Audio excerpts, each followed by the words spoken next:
pedrada, é tiro, porrada e bomba, porque saiu o resultado do segundo trimestre do Banco do Brasil, o mais temido do ano. E agora a gente vai ter que rir pra não chorar. Igual essa moça aqui, a garota propaganda aqui, ó, da apresentação. Olha lá o sorriso amarelo aqui, ó, pra esconder a desgrama que vem por aí, pessoal. Pois é. Já adiantando aqui, abrindo os trabalhos aqui do vídeo de hoje, Banco do Brasil tem queda anual de 60% no lucro, pessoal, que vai a 3,8 bilhões de reais. Só para você ter ideia, os bancos mais pessimistas que estavam fazendo análise, né, de para quanto é que iria cair o lucro do banco, estavam falando ali na casa dos 5 bilhões, tá? Que já ia ser uma queda astronômica ali, uma queda poderosa. Veio bem abaixo, 3,8 bilhões. Ai, Diego, então o que eu faço? Eu vou vender tudo, eu vou sair agora vendendo meu Banco do Brasil todo. Calma, vamos tomar a nossa decisão com base em dados, em números, sem pânico aqui. Se você quer ir decidir as coisas com pânico, rala desse canal que não é pra você. No vídeo de hoje, então, a gente vai ver 3 tópicos, pessoal. Vamos fazer a análise do relatório do segundo trimestre 2025.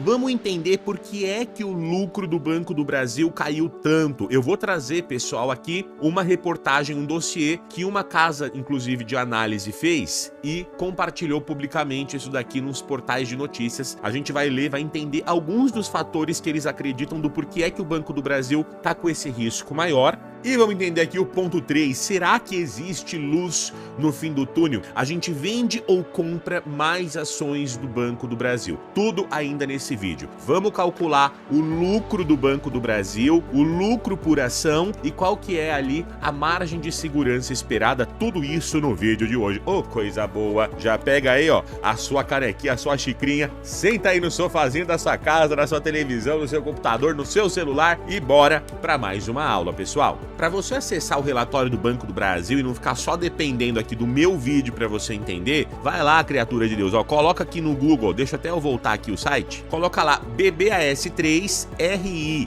sempre o nome da sigla do banco e o RI, que é o Relação com Investidores, tá? Você vem aqui sempre na central de resultados, todo banco, toda empresa listada na bolsa tem um RI, tá, pessoal? E aí você procura aqui, ó, por apresentação da teleconferência ou apresentação de resultados, pega aqui o segundo trimestre e pronto, você vai ter acesso a esse documento aqui, tá? Vamos pro que importa, bora pro resultado, que eu não quero que você perca tempo aqui nesse vídeo. Lucro líquido ajustado. Pessoal, o lucro é a coisa mais importante de uma empresa. A cotação e os dividendos que aquela empresa vai pagar sempre vão estar acompanhadas do lucro. Quanto mais lucro, mais cotação, a cotação sobe. Quanto menos lucro, mais a cotação cai. Não é à toa que a gente viu o Banco do Brasil caindo, né? Tava na casa dos R$30 e agora tá na casa dos R$20. Mas olha que tragédia.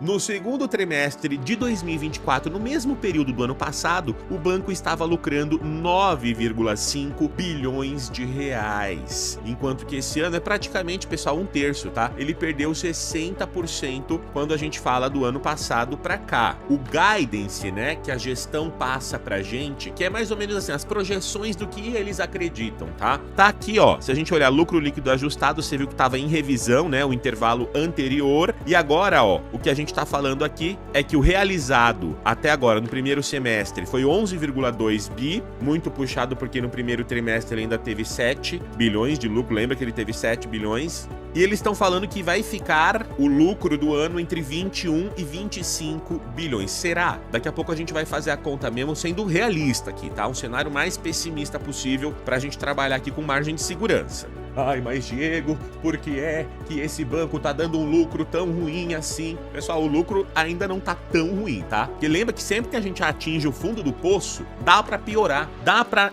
chegar mais embaixo ainda. Então eu acho que seria pior ainda se o banco começasse a dar prejuízo. A gente não sabe o que vem pela frente, tá? Tudo pode acontecer. A gente ainda tá falando de um lucro de 3,8 bilhões em um trimestre. Ainda estamos numa situação razoável. O problema mesmo é o que tá para vir pela frente. Para você entender por que é que teve essa queda abrupta no lucro, primeiro você tem que entender como é que o banco ganha dinheiro. Você já parou para pensar nisso aqui? Olha só, de um lado tem a gente aqui, ó, investidores nós que deixamos lá no Banco do Brasil, na poupança, na conta corrente, nos CDBs, nos LCIs do banco, emprestando o nosso suado, nosso rico dinheirinho para o Banco do Brasil. Por outro lado, pessoal, o banco está emprestando essa grana para empresas, para o setor do agronegócio e até para pessoas físicas que querem financiar uma casa, um carro, um equipamento, um maquinário.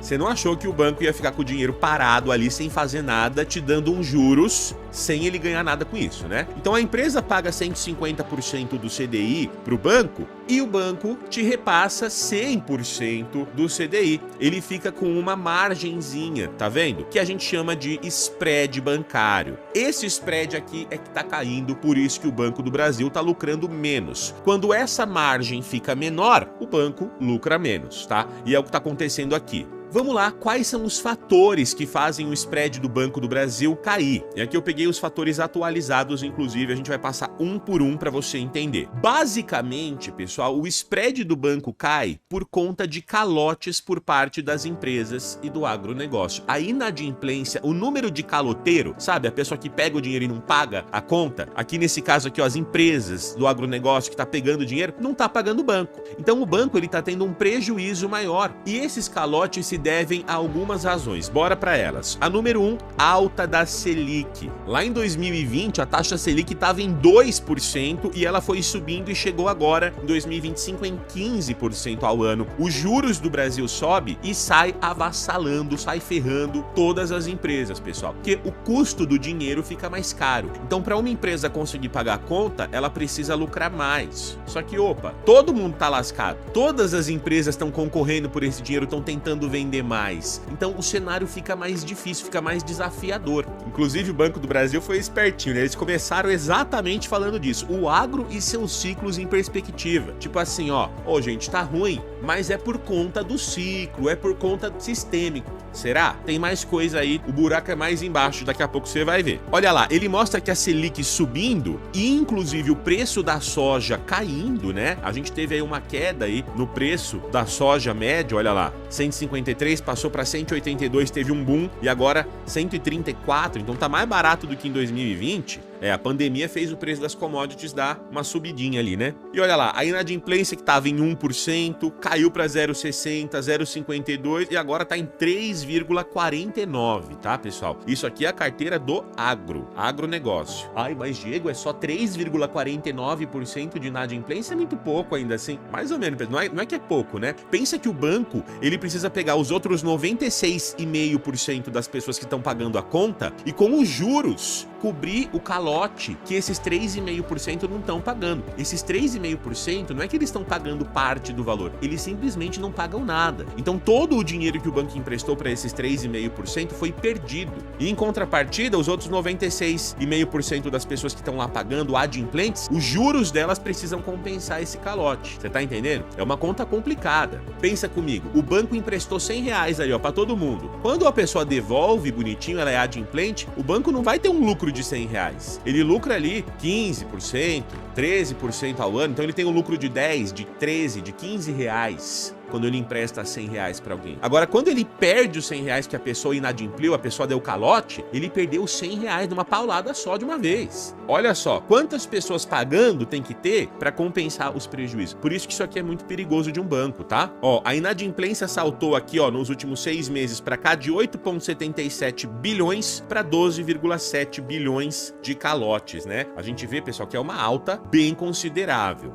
Um segundo problema que vai afetar os calotes é a quebra das safras nos anos anteriores, tá? Porque hoje em dia as safras estão indo bem, inclusive está tendo recorde de produção de soja, de milho, mas lembra que o mercado é cíclico e que os efeitos acabam demorando para acontecer. Então hoje a gente está vendo um reflexo do que aconteceu nos últimos 5 anos. Olha lá, ó, a crise do agronegócio não começou em 2025, mas nos anos anteriores, quando produtores rurais foram impactados pela queda do preço das commodities agrícolas dívidas e pela alta dos custos com insumos e problemas climáticos que afetaram também. Olha lá, uma sequência negativa de acúmulos de dívidas do produtor rural por conta de safras anteriores que ficaram abaixo do esperado. Então sabe aquela coisa de você começar a dever, aí você trabalha para pagar o rombo anterior? Então isso aqui começou a dar uma confundida nas finanças do produtor rural. E vamos lembrar, pessoal, tem muito produtor, inclusive pequeno e médio, que ainda trabalha na pessoa física. Ela não chegou nem a abrir CNPJ, para você ver como o negócio muitas vezes é arcaico, né? A informação não chega. A gente sabe, são pessoas às vezes simples, né? Por outro lado, olha lá, o Brasil prevê safra recorde de grãos, mas quase 40% da colheita não tem onde ser estocado. Para você ter ideia, o pessoal tá jogando o grão no chão. Falei com o pessoal lá do Ceasa aqui de São Paulo, né? Eu tenho contato com o pessoal de lá. O produtor tá literalmente jogando no chão da fazenda os grãos que não tem onde estocar, de tanta produção que tá tendo. Se chover já era, germina tudo. Mas isso aqui é um bom sinal. Só que lembra, demora, né? Esse efeito demora. Eles precisam vender para ter o dinheiro para pagar a conta. Então, nem tudo está perdido, né? Um outro fator também, pessoal, que explica parte da inadimplência é a lei de falências na pessoa física. O banco até trouxe isso aqui, ó, no relatório, ó. Recuperação judicial, saldo 5,4 bilhões de reais, 808 clientes. Ai, Diego, mas eu não tô entendendo nada, como assim? Em 2020, pessoal, foi atualizada a lei de falências para permitir que o produtor rural, na pessoa física, também acessasse um instrumento legal, que antes ficava restrito a empresas. Lembra que eu falei que boa parte dos agricultores, né, o pessoal do agronegócio, não tem essa formalidade de ter um CNPJ aberto? Pois é, só quem tinha CNPJ que podia abrir recuperação judicial, que é quando você declara que você está falindo, que você não tem recurso para pagar suas dívidas. Essa lei foi atualizada. E olha só, uma alta de 21% em relação aos últimos 3 meses de 2024, ou seja, do ano passado, trimestre de 2024, de pessoas físicas que declararam recuperação judicial. O pessoal fala que é justo o produtor pessoa física também ter acesso a um instrumento de recuperação judicial, até porque às vezes ele não se formalizou por falta de conhecimento, por falta de vários fatores. A gente sabe, o Brasil não é perfeito, né? Educação financeira, educação empresarial não chega nas pessoas. Ok, isso tá certo. Só que isso aqui, pessoal, abriu uma janela de brecha. E olha só, ó, vários escritórios de advocacia regionais estão incentivando os produtores a optar pelo instrumento, que eles ganham honorário, eles ganham... É óbvio, gente, existe uma máfia, tá, de advogados, se você for ver, para processar a empresa. Tem mais, acho que o Brasil é o país que tem mais advogado por cidadão do mundo. É um dos maiores, com certeza. E aí o que acontece? O fato da pessoa poder pedir recuperação judicial na pessoa física faz com que ela consiga alguns benefícios pela lei. Pois é, o processo agora é mais fácil para o produtor solicitar recuperação judicial. Isso aumenta a facilidade, ó, do aumento de renegociações e prorrogação dos prazos. Isso aqui tá criando inclusive um risco moral, né? Que o banco não tem nem controle sobre isso, mas tá sofrendo as consequências. Então olha só que desastre também, notícia ruim para o Banco do Brasil. Além disso, pessoal, tem a questão das garantias. Pois é, eu falei que tinha pedrada por aí, né? Não ficava só na alta da Selic esse rombo todo do Banco do Brasil. A garantia que o Banco do Brasil exerce, pessoal, é uma garantia mais ultrapassada, que inclusive não tem tanta força como de outros bancos. A garantia via penhor de safra funcionou por muitos anos para o Banco do Brasil, mas não é mais adequada à nova realidade de inadimplência do agro. O que é essa garantia de penhor de safra, pessoal? O Banco do Brasil, ele coloca no contrato que se o agricultor der calote, ele pode ir lá e pegar a safra para vender no mercado daquele agricultor. Só que peraí, pessoal, o Banco do Brasil não tem galpão logístico, não tem silo, não tem lugar para armazenar esses grãos. Então o grão ele fica armazenado com o próprio agricultor. É diferente das cooperativas, que muitas vezes emprestam, dão crédito para o agricultor, mas elas têm onde armazenar o grão. Elas ficam com a custódia do grão. Se der ruim, opa, o grão já tá comigo, não tem essa de ir lá pegar depois. Já no Banco do Brasil é só um contrato. E aí, quem diz que a pessoa vai cumprir o contrato? Aí ela vai, pega o grão, joga na fazenda do irmão do lado, fala que não era dela. Fica uma coisa muito em aberto, você entende? Fica difícil pro banco executar essa garantia. Principalmente agora, com a questão da falência na pessoa física. A pessoa decreta recuperação judicial, fica mais difícil pro banco conseguir executar essa garantia. Olha lá, ó, a galerinha tá explicando que a alienação fiduciária da terra é mais segura do que a garantia via penhor de safra por um motivo único. Pode ser cobrada mesmo que o produtor entre na lei de falência. falências. Então é quando você deixa o seu terreno, a sua terra, né, como garantia para pegar o empréstimo. O agricultor, ele não quer perder a terra dele, que ele sabe que a terra dele vale muito mais, é o ganha-pão dele a terra. Então ele prefere pagar ali, ser adimplente com os empréstimos que tem a garantia da terra, do que com o Banco do Brasil, que ele pode dar um jeito, dar um migué, jogar o grão na fazenda do lado. Você tá entendendo aqui que o buraco é mais embaixo? Então o Banco do Brasil, pessoal, ele vai precisar revisitar essas garantias, limpar a carteira de crédito antes de sair pegando mais crédito no mercado. Ele tem como fazer isso? Tem. No passado, inclusive, daqui a pouco a gente vai ver, o banco já passou por várias crises, é um banco centenário, provavelmente ele vai dar a volta por cima, ele vai mudar coisa lá dentro pra melhorar isso aqui. Isso aqui não é uma coisa rápida, viu? É uma coisa que vai levar aí um ano e meio pra começar a se recuperar disso. Inclusive, é isso daqui, essa tal garantia que explica o fato dos outros bancos não estarem com a inadimplência tão ruim quanto o Banco do Brasil, se a gente olha, e também porque os outros bancos têm uma exposição ao agronegócio menor do que a do Banco do Brasil, tá? Eles emprestam geralmente mais para o setor empresarial, outros tipos de financiamento. O Banco do Brasil é mais no agro e o agro está tendo essa crise aguda, né? Muitos produtores não estão conseguindo pagar a conta por todos esses fatores que você viu. Ainda a gente tem a questão da mudança na forma de fazer as previsões, as provisões, aliás, que eu já tinha falado em vídeos anteriores, né? A questão da PDD incorrida versus a PDD esperada. Agora o banco ele precisa ficar de olho, ó. A pessoa tem chance de dar um calotinho, vai ter que guardar o dinheiro para pagar a conta. E esse dinheiro que o banco guarda, né, que ele precisa provisionar para cobrir os caloteiros, é um dinheiro a menos que fica como lucro, obviamente, tá? Então isso daqui é um problema, é a resolução 4966, já tinha falado em vídeos anteriores. E a gente tem que ter a manutenção do índice de Basileia, tá, pessoal? Que também vai fazer o banco lucrar menos. Olha só, o índice de Basileia aqui, ó, do ano passado estava em 11,60 e agora caiu para 10,97. O banco, ele estipula que o mínimo que deve ser o índice de Basileia é de 11%.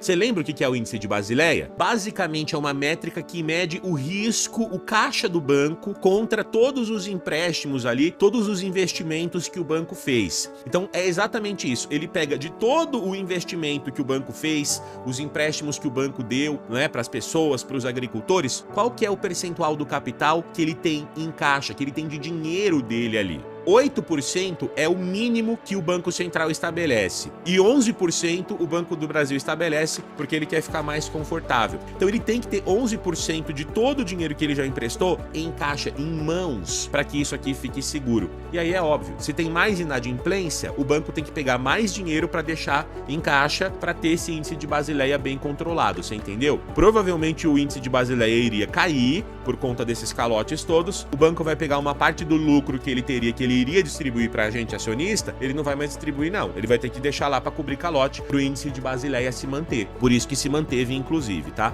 Na prática é menos lucro para o nosso bolso, né, pessoal? Antes da gente fazer o cálculo do PL aqui da margem de segurança do banco, eu queria te pontuar algumas coisas. O Banco do Brasil, pessoal, é um banco centenário, tá? A origem dele em 1808, ele já passou por hiperinflação, muita coisa aqui no Brasil, muitas outras crises. Ele conta, ó, com mais de 5.000 agências e muita capilaridade no Brasil. É o principal banco do agronegócio, apesar de ter perdido um pouco espaço, principalmente por conta das garantias, né? Mas dá pra melhorar, dá pra ele fazer ali o Paranauê pra voltar a ser um banco que tá crescendo em número do agronegócio ali. Já passaram-se outras crises, às vezes piores do que essa aqui que a gente tá vivendo, ó. 1995 a 2002, ó, endividamento rural e PESA. Eu tô te mostrando para você depois ir lá pesquisar. Vai pesquisar. Será que o banco não consegue dar a volta por cima com isso aqui? Ó, secas de 2012 a 2013 no sul e no nordeste, a prorrogação e reenquadramentos. Recessão 2015 a 2016, crédito mais arriscado. E sempre o banco dando a volta por cima, né? Então é aquilo, é uma instituição de mais de 200 anos aqui no Brasil.